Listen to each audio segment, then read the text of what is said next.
이거 SMH 반도체 요거 프라이스 레인지 안 깼죠. 안 깨면 팔 이유가 없다라고 얘기했었죠. 그래서 홀드라고 얘 여기까지 가는 걸 보고 싶다. 여기 38 여기 거기를 뚫고 올라가 줄 수도 있겠지만 어쨌든 거기 가면 저항이 있으니까요.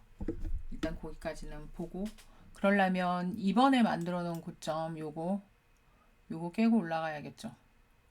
그러면 여기를 이렇게 딱 깨면서 스퀴즈가 나오잖아요. 그러면 도움이 또 좀 더 되겠죠. 에이, 이걸 또 안 눌렀나? 눌렀구나. 면 엔비디아 이거를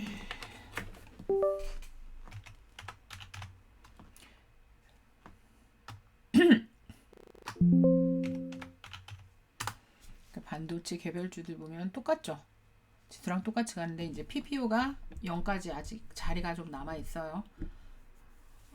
자리가 남아 있고 그런데 이제 MACD가 여기 이렇게 얘가 요렇게 살짝 꺾였네요. 다시 뭐 확인을 할 수도 있겠죠. 여기 저항이니까 여기 매물대 저항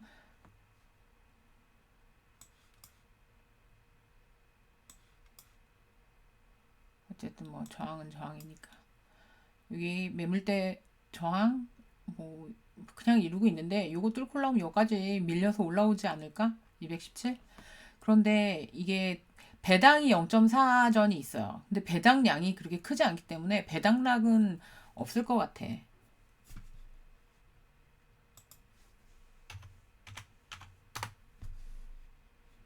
얘는 혼자 막 가는데 AMD 엔비디아 AM이구나. 깜짝이야. AMD를 친다는 게 AM 쟤는 뭐냐 근데 미드스트림 에너지주들이 에너지 그러니까 미드스트림들이 지금 일단 불리시죠. 요거 여기도 얘도 비슷한데 얘는 200선 여기까지 왔네요. 그래서 요 위로 올라갈 수 있을지는 모르겠어. 잘 모르겠어요. 근데 한 번, 두 번, 세 번 올랐고 세 번 올랐고 뭐 여기서 버텨주면 다시 위로 한 번 올라갈 수는 있긴 한데 장 전체가 분위기가 안 좋아서 오늘 살짝 말아내리긴 했는데 얘는 PPO 이제 이 PPO가 이렇게 올라갔다라는 건 저항이라고 생각할 수 있지만 반대로는 불리시라고 생각할 수도 있는 거예요. 아까 그 지수 뭐 얘기하면서 그랬죠. PPO가 이렇게 0 위로 올라서 상향할 때 이때가 매수다. 그러니까 지금 일봉에서 매수죠. 그럼 주봉으로 가볼게요. 주봉에서는 아직 안 올라왔죠. 그러니까 불리시 주봉에서 이 위로 올라설 수 있을 것 같아 보이죠? 왠지 느끼 그리고 반도체가 조정을 많이 받았잖아요. 그런데 계속 말씀을 드리는 게 뭐냐면 반도체는 공급 그 그러니까 수요가 문제가 아니라 지금 공급을 못해서 못 가는 섹터 중에 하나잖아요. 그러니까 만약에 우러 전쟁이 끝난다 막 이러면 반도체가 제일 먼저 갈 것 같아. 왠지 기대 심리에 그런 생각이 들어요. 그리고 IWM 제가 이거 IWM이 그러니까 위로 슈링을 하려고 하기는 하는데 위에 자리가 별로 없다. 그래서 가면 바로 쭉 밀려 내려올 수 있다라고 했는데 뭐 다른 지수도 같이 아침에 치고서 같이 밀려서 내려왔죠. 그러니까 여기 있는 자리까지 끌어올리고 그 다음에 바로 밀려서 내려왔다가 다시 올라가고 있는데 잘 버텨서 올라갈지 그건 봐야 되지 뭐. 일봉에서 이제 PPO 0 있는 데까지 왔고 얘네 MACD들이 이렇게 돌게 되면 그러면 이 올라왔던 것에 대한 뭐 짧게라도 길게라도 올라왔던 것에 대한 컨설리데이션 구간이 있어요. 그리고 이렇게 PPO가 0 가까이 왔기 때문에 만약에 내린다면 자리가 많겠죠. 올라간다고 해도 자리가 많겠지. 그러면 이럴 때는 매도 차트가 아니라 매수 차트가 될 수도 있겠죠. 물론 딱 붙어서 거기서 헤맬 수도 있겠지만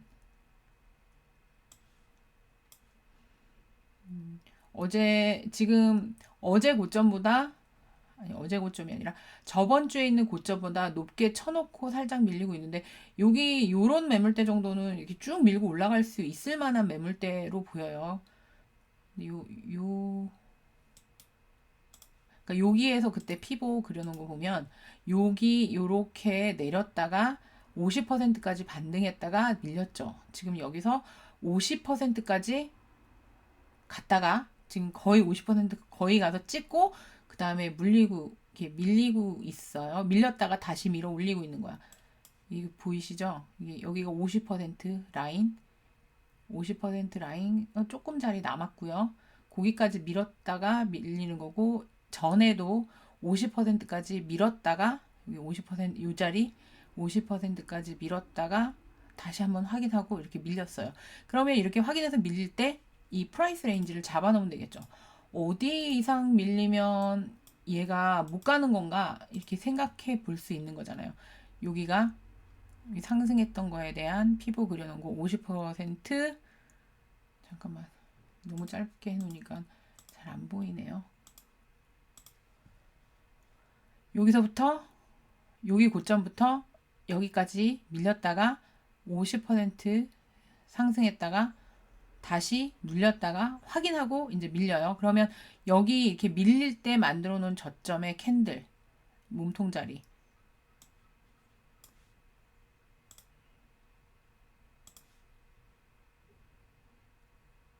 여기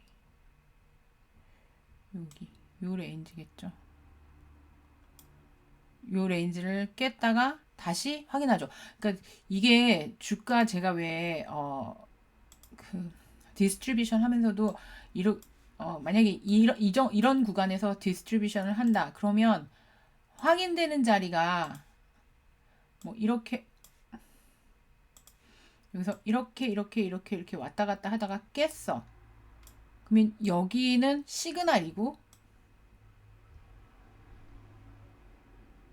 이렇게가 확인되는 자리라고 했잖아요. 그쵸? 여기가 확인되는 자리예요. 시그널에 대한 컨펌이 있는 자리예요. 하지만 나는 익절을 할 거다. 뭐 이렇게 저점에서부터 사갖고 이렇게 올라온 거 익절을 할 거다 하면 여기서 만들어준 다음에 요걸 깰 때 딱 여기서 아웃. 그러니까 룰을 그렇게 정하시면 돼요. 내가 스윙을 하느냐, 장기 투자를 하느냐. 장기 투자하면 일봉이나 월봉에다, 아니, 주봉에다가 이런 기준을 정해 놓으면 되겠죠. 그러면 스파이루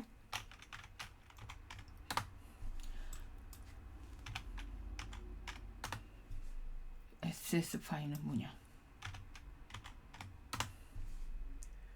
이게 왜 이럴까요? 손가락이 너무 두꺼운 걸까요? 어머야, 미치겠다.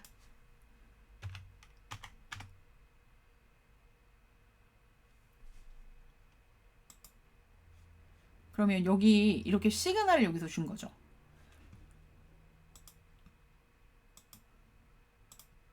제가 이거 되게 여러 번 얘기를 하고 자꾸 얘기를 하는 게, 여기서 시그널을 줬고요. 시그널을 준 다음에 박스가 진짜 깨질 때가 언젠가를 알아야 되는 거잖아. 그럼 시그널을 줬고, 여긴 없었잖아. 여기 위쪽으로 불트랩 만든 거죠. 이게 스퀴즈 났던 그때죠. 감마 스퀴즈. 그러면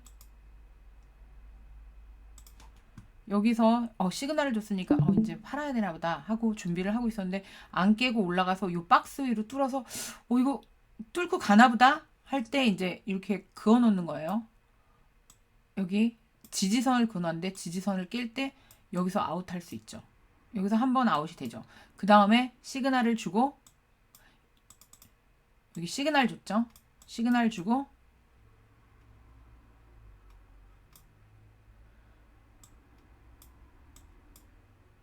여기가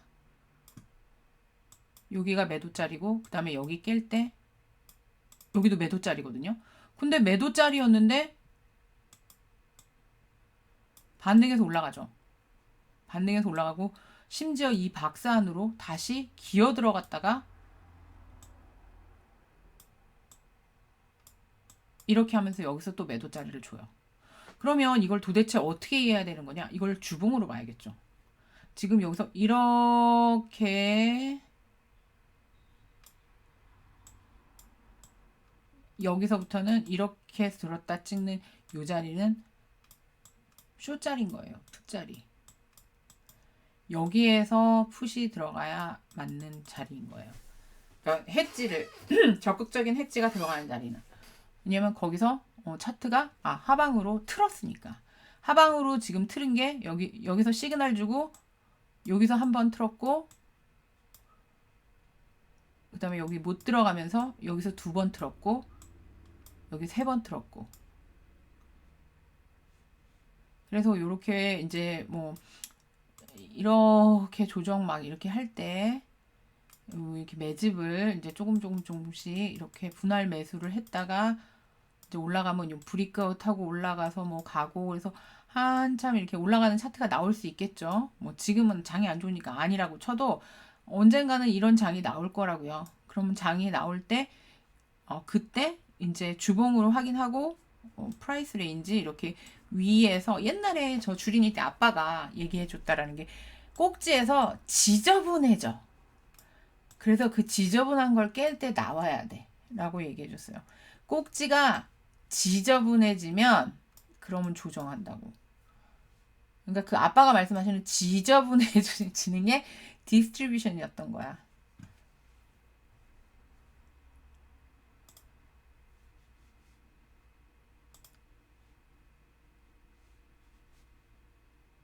여기 마이크를 끄고 얘기했네요. 지금 녹화는 했어요. 그러니까 디스트리뷰션에 대해서 설명을 다시 드렸어요. 그러니까 우리가 이제 조정하면서 죽고 뭐 저점에서 좋은 가격에 샀던 것들이 올라가서 이렇게 디스트리뷰션 여기 뭐 이렇게 뭐 내려오고 스프링셀 하고 뭐 이렇게 하고 마크업 하고 다시 한번 원몰 타임 하고 뭐 이렇게 하면서 여기 이제 디스트리뷰션 박스를 만들고 깨면 여기에 지금 이 모양 있죠. 이게 주봉에 나오면 이렇게 되면서 이 200선을 깨면 거기서부터 베어 차트인 거예요. 지금 이게 지금 일봉이잖아요. 일봉인데 이렇게 해갖고 이걸 주봉이라고 치고 주봉 200선을 이렇게 해서 반등했다가 실패해서 깨면 여기서부터 베어 차트예요. 근데 베어 마켓에도 랠리가 있죠. 이런 랠리가 있어요. 주봉으로도 이런 랠리가 있을 거예요.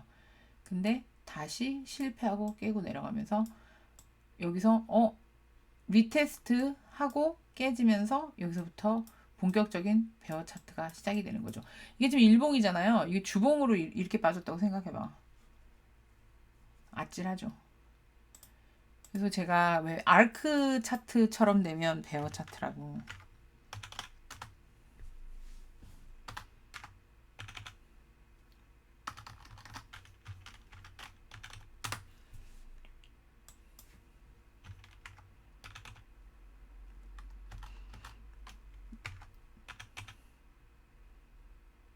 왜 이렇게 말을 안 듣지?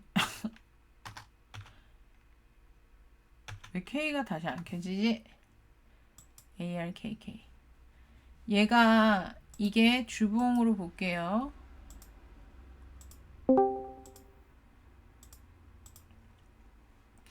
이게 베어 차트인 거예요. 이렇게 해서 반등하려다 실패하고 떨어지고 그럼 반등해서 여기까지 또 오겠죠. 한번 여기 뭐 이런 식으로 해서 다시 올라가면 이제 조정 끝내고 올라간다. 아크가 만약에 여기에서 보이는 것처럼 이렇게 반등해서 이렇게 올라가게 되면 다시 올라가겠죠. 지금 얘는 이제 베어 차트예요. 얘 역시도 여기 뭐 오바에서 올라갔죠. 여기서 오바에서 올라갔는데 여기에서 한번 디스트리뷰션을 했었어요. 여기서 했는데 베이비 원몰 타임으로 올라갔고 여기 요렇게 깨고 여기 또 만들고 깨고 여기 시그널 줬고 이거 깨면서 시그널 준 저점을 박살내면서 여기서부터는 아래로 해서 하락을 했죠. 그러니까 만약에 어떤 차트가 이런 모양에 나온다. 나는 이쯤에서 진짜 장기 투자로 이렇게 저점에서 이런 데서 주웠다. 매집해서 주웠다. 그러면 이런 모양이 나오는 구간이 여기에도 한번 있었죠. 여기도 이렇게 해서 위로 슈딩하고 여기 디스트리뷰션 구간 주고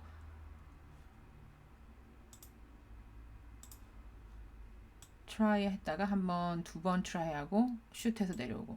근데 이때까지만 해도 이 200선을 깨지 않았기 때문에 차트가 죽지 않았었어요.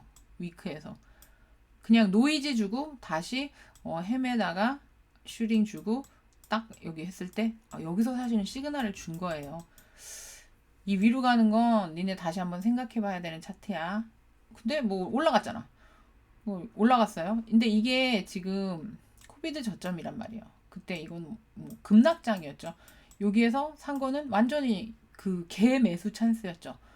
그래서 위로 슈링하고 중간에 한번 어큐뮬레이션 구간이 있었지만 하고 여기 깼을 때 여기서부터는 여기에 이제 시그널을 줬다라는 게 중요해요. 이렇게 한번 딱 시그널을 주고 그걸 깨면서 컨펌을 했을 때 이렇게 됐을 때는 나와야 되는 거예요. 전량이 나와야 되는 거예요. 전량이 나오든지 아니면 뭐 얘를 놓고 나는 얘의 비전을 믿고 내가 지금 평단이 여기야. 그러면 여기서 못 팔지. 그럼 해지라도 해야 된다는 거죠. 여기 사실 평단 여기에 들어가 있거나 코비드 저점에 들어가 있으면 아직도 이득이에요. 여기 뭐 확인은 했지만 정말 비전이 있어서 여기서 한번 들어갔고 난 여기서 한번 들어갔어. 그럼 여기 이렇게 해서 안 나왔어. 열 받지. 근데 이제 만약에 이제 우리 조정 끝내고 이런 차트가 올 거란 말이죠. 언젠가는.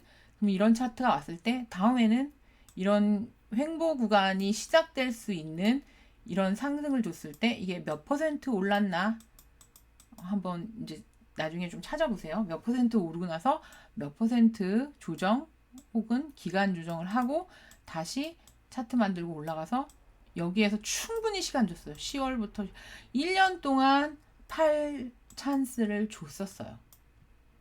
그리고 나서 쏟아져 내린 거예요. 이번에도 조정하면서 아마 1년 동안 우리한테 만약에 베어장으로 갈 거라도 1년 동안 찬스를 줄 수 있겠죠. 심지어 아크도 1년에 찬스를 줬는데. 그러니까 이번에도 아마 주봉 200선 이번에 이렇게 돌아 올린 것들 정고 향해서 가긴 갈 거예요. 정고를 뚫느냐 마느냐 뭐 겠지만